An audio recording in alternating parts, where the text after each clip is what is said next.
Good morning बच्चों, आप सभी का स्वागत है हमारे YouTube channel Rajiv sir official में। और बच्चों, जैसा कि मैंने कहा था कि हिस्ट्री का जो है एक एक करके सारे सेट को जो मैं YouTube पर अपलोड कर दूंगा, तो चलिए आज मैं लेके आया हूँ हिस्ट्री का सेट नंबर 4। जी हाँ बच्चों, कौन सा? हिस्ट्री का सेट नंबर 4 में लेके आया हूँ। ठीक है ना। हिस्ट्री का क्लास 12 का जो कुल संख्या कितना है, कितने नंबर का है? टोटल 40 नंबर का है। और समय कितना मिलेगा आपको? 1.5 घंटे का समय मिलेगा। सामान्य निर्देश तो बार बार बताने की जरूरत नहीं है। 40 प्रश्न है, 40 प्रश्न का उत्तर आपको देना है। तो शुरुआत करते हैं डायरेक्ट प्रश्नों से। शुरुआत करते हैं क्वेश्चन नंबर 1 से। पहला सवाल कहता है, हड़प्पा वासी किस वस्तु के उत्पादन में सर्वप्रथम थे? यानी सबसे आगे किस वस्तु के उत्पादन में थे? तो इसका सही जवाब होगा कांसे के औजार बनाने में सबसे आगे थे वो, क्योंकि उन्हें कांसा बनाने की कला से क्या थे? वे परिचित थे भाई वो, इसीलिए वो आगे रहते थे। कार्बन डेटिंग के आधार पर अगर देखें तो विकसित हड़प्पा काल कब से कब तक माना जाता है? क्या विकसित हड़प्पा काल 3500 से 2600 माना जाता है? नहीं। 2600 से 1900, हाँ या नहीं? 1900 से 1300, पता नहीं। इनमें से कोई नहीं, पता नहीं। इसका सही जवाब क्या होगा, बताओ तो बच्चों। इसका सही जवाब होगा ऑप्शन बी, 2600 से 1900 ईसा पूर्व जो है विकसित हड़प्पा काल माना जाता है। और 3500 से जो 2600 ईसा पूर्व का जो काल है वो माना जाता है आरंभिक काल। और 1900 से लेकर के जो 1300 का है वो है परवर्ती। ठीक है ना, यानी कि विकसित अवस्था के बाद पतन के काल को माना जाता है। तो हड़प्पा सभ्यता को 3 कालखंड में बांटा गया, पूर्ववर्ती, ठीक है, विकसित अवस्था और एक परवर्ती। ठीक है ना। तो आपको सवाल क्या पूछ रहा है क्वेश्चन में? विकसित हड़प्पा काल। तो इसका आंसर होगा 2600 से लेके 1900 ईसा पूर्व। क्वेश्चन नंबर 3 की बात करें तो सिंधु सभ्यता में गुजरात में बंदरगाह कौन सा था? तो सिंधु सभ्यता में गुजरात में जो बंदरगाह था उसका नाम क्या था बच्चा? लोथल। क्या नाम था? लोथल। क्वेश्चन नंबर 4 क्या कहता है? मोहनजोदड़ो कहाँ स्थित है? मोहनजोदड़ो कहाँ स्थित है बताओ। क्या उत्तर प्रदेश में? कहीं आ गया भाई, उत्तर प्रदेश में कुछ भी, बिहार में, पाकिस्तान, अफगानिस्तान, बताओ कहाँ पर है? तो इसका सही जवाब होगा पाकिस्तान चला गया। कौन चला गया पाकिस्तान? मोहनजोदड़ो। चल भैया जा, हटा यहाँ से। तू रहेगा पाकिस्तान में, सोचा पढ़ेंगे हम हिंदुस्तान में, है? चल भाई ऊपर चल। क्वेश्चन नंबर 5 क्या कहता है? सुनो अच्छा से। सिंधु सभ्यता के घर किससे बनाए जाते थे? और कोई क्वेश्चन नहीं मिला था। घर किससे बनाया जाता नहीं पूछता है, सबको पता है। घर कब से बनता है बाबू? ईंट से, क्योंकि वहां तो ईंट भी मिले थे, बहुत बड़े बड़े ईंट मिले थे, 2 तरह के, इतना बड़ा बड़ा ईंट, इतना छोटे छोटे। तो किससे बने होते थे? ईंट से। Option number 1। अगला प्रश्न, सुमेर से प्राप्त अभिलेख के अनुसार नाविकों का देश किसे कहा गया? तो इसका ऑप्शन होगा, सही ऑप्शन होगा ऑप्शन ए, दिलमुन। क्या कहा जाता है? दिलमुन को जो है नाविकों का देश कहा जाता है। क्वेश्चन नंबर 7 चलते हैं आगे। हड़प्पा सभ्यता की सबसे विशिष्ट पुरावस्तु क्या है? विशिष्ट, बहुत ही खास, फेमस। क्या मिट्टी की मूर्तियां हैं, धातु के समान, मनकी या मुहर? तो इसका सही जवाब क्या होगा? जल्दी से महाशय जी जल्दी बताइए। ऑप्शन डी होगा, क्या? मुहर। ठीक है, सबसे विशिष्ट पुरावस्तु क्या होगा? तो मुहर होगा। अगला प्रश्न क्वेश्चन नंबर 8, शक संवत का आरंभ किसने किया? कनिष्क ने, रुद्रदामन ने, चंद्रगुप्त ने या फिर अशोक ने? तो इसका सही जवाब होगा कनिष्क। कनिष्क ने ही शक संवत का जो है वो आरंभ किया था। प्रश्न नंबर 9 की बात करते हैं तो निम्नलिखित में से भूमि अनुदान की प्रथा किसने आरंभ की थी? तो इसका सही जवाब क्या होगा बताइए? मौर्य, सातवाहन, गुप्त या कुषाण? दिमाग लगाओ, दिमाग लगाओ। इसका क्या होगा इसका आंसर? जल्दी से दिमाग लगाओ, फटाफट दिमाग लगाओ, जल्दी जल्दी बताओ। पता है? नहीं पता, चलो मैं ही बता देता हूँ भाई। ऑप्शन बी होगा, कौन सा? सातवाहन। सातवाहनों ने ही सबसे पहले भूमि का अनुदान करने का, भूमि को दान करने की प्रथा की जो है वो शुरुआत किए थे। अगला प्रश्न है, अरबों ने सिंध पर कब विजय प्राप्त की?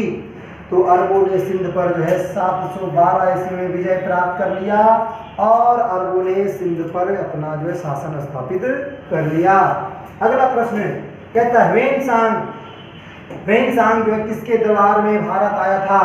कनिष्क के, रुद्रदामन, हर्षवर्धन या समुद्रगुप्त? तो इसका सही जवाब होगा ह्वेनसांग जो है वो हर्षवर्धन के दरबार में भारत आया था। अगला प्रश्न नंबर 12 क्या कहता है? चंद्रगुप्त द्वितीय की पुत्री प्रभावती, चंद्रगुप्त द्वितीय की पुत्री प्रभावती का विवाह किस वंश के राजा के साथ हुआ था? चोल राजा, चेर राजा, पांड्य राजा या वकाटक राजा? वकाटक वंश के थे या चेर वंश, चोल वंश या पांड्य वंश? तो इसका सही जवाब होगा वकाटक राजवंश के राजा के साथ जो है जो प्रभावती का विवाह हुआ। क्वेश्चन नंबर 13 में चलते हैं। प्राचीन काल में सुदर्शन झील जो है वो किस राज्य में था? तो प्राचीन काल में जो था, बताओ भाई, गुजरात, राजस्थान, पंजाब या हरियाणा? दिमाग लगाओ, सही जवाब होगा गुजरात। कहाँ है? गुजरात में है। अगले प्रश्न 14 में चलते हैं। माहिष्मती, बाहुबली, है ना, माहिष्मती किस महाजनपद की राजधानी है? सही जवाब अवंती। अवंती, ठीक है। प्रश्न नंबर 15। धम्म का सिद्धांत किस शासक के द्वारा किया गया? धम्म का सिद्धांत हमारे क्लास में पढ़े होगे तो आपको पता होगा, ये तो पक्का पढ़े होगे तो, नहीं तो नहीं। सही जवाब बता दो, ऑप्शन बी। कौन सा? अशोक, है ना। क्वेश्चन ही तो बनता है, अशोक के धम्म के सिद्धांत से आप क्या समझते हैं? क्वेश्चन बनता है बच्चे, धम्म का सिद्धांत जो है वो अशोक के द्वारा किया गया था या बताया गया था। अगला प्रश्न, प्रश्न नंबर 16 क्या कहता है? 16वें प्रश्न में, 5वीं शताब्दी में निर्मित देवगढ़ का मंदिर में किसकी मूर्ति है? तो देवगढ़ के मंदिर में विष्णु की मूर्ति है। किसकी? विष्णु की मूर्ति है। अगले प्रश्न में चलते हैं। प्रश्न नंबर 17 क्या कहता है? थेरवाद किस धर्म से संबंधित है? थेरवाद का नाम सुने कि नहीं? जैन धर्म, बौद्ध धर्म, सनातन या पारसी? तो आपको सही बता देते हैं, इसका आंसर होगा ऑप्शन बी, बौद्ध धर्म। कौन सा धर्म? बौद्ध धर्म। क्योंकि थेरवाद, देखिए, हीनयान नाम सुने होंगे, पढ़ाए थे, महायान, ठीक है, वज्रयान, और एक और आ गया, कौन सा? थेरवाद। ये चारों संप्रदाय किस धर्म से संबंधित हैं? बौद्ध धर्म से संबंधित है।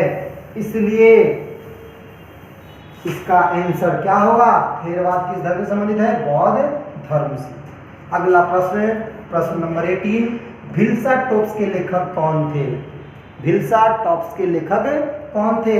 सही जवाब क्या होगा? Alexander Cunningham, Colin McKenzie, H call या इनमें से कोई नहीं है बाबू? क्या होगा बताओ? तो सही जवाब ऑप्शन ए, अलेक्जेंडर कनिंघम। अगला प्रश्न, बिहार का संबंध है किससे? बिहार का संबंध है बौद्ध धर्म से। क्योंकि बिहार जो है, बिहार नहीं, बिहार कहा जाता था बौद्ध मठों को। किसे कहा जाता था? बौद्ध मठों को ही विहार कहा जाता था, जिसमें बौद्ध भिक्षु लोग रहते थे। तो जो मठ था उसे विहार कहा जाता था। अब बताइए कि बिहार का संबंध किससे होगा? बौद्ध से होगा कि नहीं होगा? क्वेश्चन नंबर 20 क्या कहता है? कैलाशनाथ मंदिर जो एलोरा में है, भारत के किस राज्य में है? एलोरा का मंदिर, जहाँ पे कैलाशनाथ का मंदिर है, महाराष्ट्र, उड़ीसा, उत्तर प्रदेश या उत्तराखंड? सही जवाब होगा ऑप्शन ए, महाराष्ट्र। बच्चे किसका होगा? कहाँ है, किस राज्य में? महाराष्ट्र में है एलोरा का मंदिर, कैलाशनाथ का मंदिर। प्रश्न नंबर 21 में कहता है, मौर्य काल में सीता से क्या तात्पर्य है? सीताराम, कहाँ से आ गया भाई? सीता कुछ नहीं है, सीता तो राम की पत्नी थी। लेकिन यहाँ सीता क्या है? यहाँ बाबू सीता एक प्रकार का कर है, टैक्स। समझ में आया? तो एक देवी है, ये तो होगा ही नहीं, वो तो रामायण काल में थे, यहाँ थोड़े थे। एक धार्मिक संप्रदाय है, बिल्कुल भी नहीं। ऊसर भूमि है, अरे भैया ऊसर बंजर आदमी तो भी नहीं है। क्या बच गया? ऑप्शन सी, राजकीय भूमि से प्राप्त आय। और राजकीय भूमि से जो प्राप्त आय होता है वो कर के माध्यम से होता है, और वही कहलाता है क्या? सीता। तो मौर्य काल में जो भूमि से कर लिया जाता था वो किस उस कर का नाम क्या था? सीता कर था। क्या नाम था? सीताकर। क्वेश्चन नंबर 22 क्या कहता है, सूफी आंदोलन मूलतः मेन शुरुआत जो है कहां से प्रारंभ हुआ था? इसका सही जवाब आप बताइए। दिल्ली में हुआ था, लाहौर में, काबुल में या पर्सिया में? तो इसका सही जवाब होगा ऑप्शन डी, पर्सिया, जो वर्तमान स्थान कहाँ है? ईरान। ठीक है, ईरान से ही सबसे पहले, है ना, सबसे पहले सूफी आंदोलन जो वो शुरू हुआ था। ठीक है, क्वेश्चन नंबर 23 देख लेते हैं। कहता है शंकराचार्य का मत निम्न में से कौन सा था? क्या वो द्वैतवाद थे या अद्वैतवाद थे या द्वैताद्वैतवाद थे या इनमें से कोई नहीं? तो इसका सही जवाब होगा ऑप्शन बी, अद्वैतवाद। ठीक है, 24 नंबर का क्वेश्चन क्या कहता है, देखिए 24 नंबर, किस सूफी संत ने कहा था? अरे दिल्ली तो अभी दूर है भाई, अभी तो हम यहाँ हैं, दिल्ली अभी दूर है। सलीम ने कहा था, निजामुद्दीन औलिया ने कहा, मोइनुद्दीन चिश्ती ने कहा, इनमें से कोई नहीं कहा? भाई बता किसने कहा, जल्दी बता। दिल्ली अभी दूर है, सच्चे बहुत दूर है, 1100 किलोमीटर है भाई यहाँ से, है ना। सही जवाब ऑप्शन बी, निजामुद्दीन औलिया ने कहा था। निजामुद्दीन औलिया ऐसे सूफी संत थे, इन्होंने कहा था दिल्ली क्या है? अभी दूर है। प्रश्न नंबर 25, पाहन पूजे हरि मिले किसका काव्य पंक्ति है? अरे क्या बात है, इतना बढ़िया पंक्ति, अगर नहीं बताया तो बेकार है।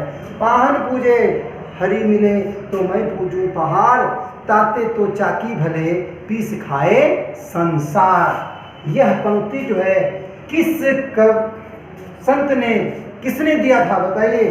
तो इसका ऑप्शन दिया हुआ है, क्या कबीर ने दिया था, क्या रहीम ने दिया था, क्या गुरु नानक ने या फिर रैदास ने?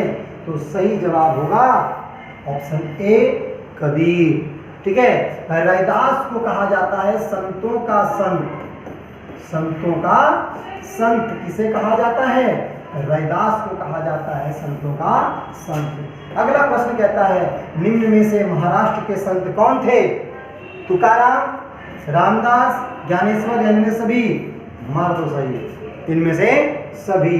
ठीक है, महाराष्ट्र के क्या थे? तीनों संत थे। क्वेश्चन नंबर 27 में आ जाओ। कहता है भक्ति आंदोलन को दक्षिण भारत से उत्तर भारत लाने वाले संत कौन थे? तो इसका सही जवाब क्या होगा? रैदास, रामदास, ज्ञानेश्वर या रामानंद? तो इसका सही जवाब होगा रामानंद। क्या होगा बच्चों?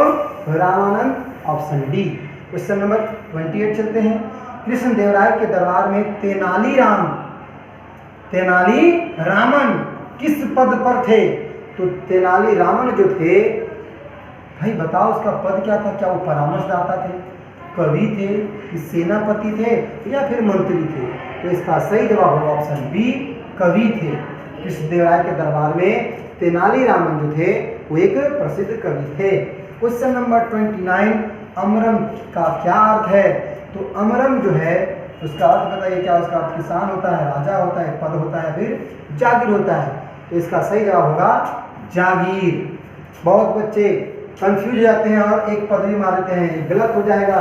देखिए राजा जो कोई व्यक्ति होता है, ठीक है ना, सैनिक व्यक्ति, सैनिक सहायता या फिर असैनिक सहायता, किसी भी तरह से अगर वो राजा का वफादार हो जाता था तो उसको भूमि दिया जाता था। क्या दिया जाता था? भूमि, कि जाओ इस क्षेत्र में तुम क्या करो, राज करो।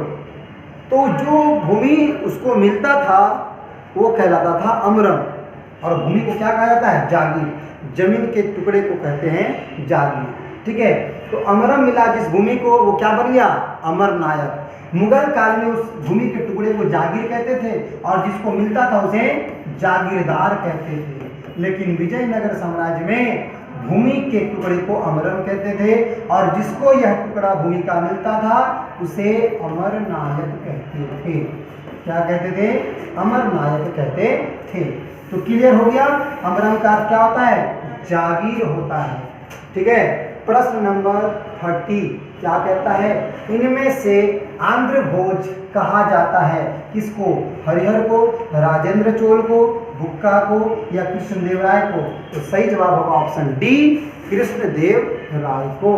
31 प्रश्न नंबर पे चलते हैं। विजयनगर जो है वो किस नदी के तट पर स्थित है?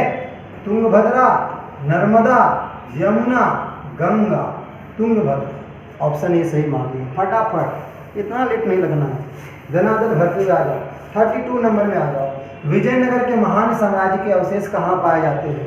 विजयनगर के महान साम्राज्य के अवशेष कहाँ पाए जाते हैं? बीजापुर में, उड़ीसा में, हम्पी में या गोलकुंडा में? अरे कोई कुंडा कुंडा में नहीं है, ऑप्शन सी हम्पी में है। सबसे ज्यादा महान साम्राज्य के अवशेष कहाँ पाए गए? हम्पी में पाया गया। प्रश्न नंबर 33 में आ जाओ। लिखा है विजयनगर राज्य का प्रथम राजवंश कौन सा था? देखिए वहां तो 4 राजवंश ने राज किया था विजयनगर साम्राज्य में, लेकिन वो कौन सा था पहला? तो पहला था संगम वंश, ठीक है, दूसरा था सालू वंश, तीसरा था तुलु वंश और चौथा था आरवीडू वंश। कौन सा था? आरवीडू वंश। अब बताओ भाई, नंबरिंग तो मैंने बता दिया, पहला, दूसरा, तीसरा और चौथा। पूछ क्या रहा है?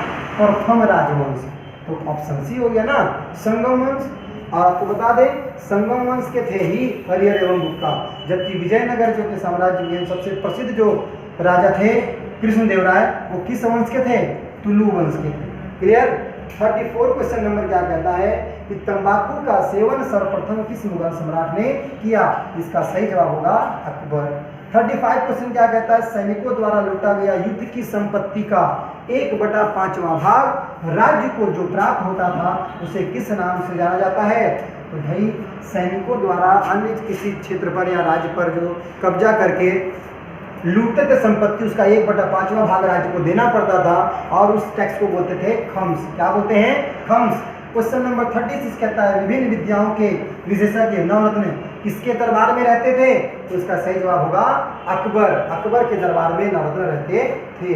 37 कहता है दीन ए इलाही संबंधित है किससे? तो इसका ऑप्शन होगा सी अकबर से। मुगल चित्रकला किसके समय चरम उत्कर्ष पर था? अर्थात कहते हैं ना बिल्कुल शीर्ष पर था, तो इसका सही जवाब होगा जहांगीर के समय में ये चरम उत्कर्ष पर था। 39वां प्रश्न कहता है फतेहपुर सीकरी को राजधानी किसने बनाया? सही जवाब होगा अकबर ने बनाया। और 40वां प्रश्न शेख मुईनुद्दीन चिश्ती की दरगाह कहाँ स्थित है? तो सही जवाब होगा अजमेर में। कहाँ होगा?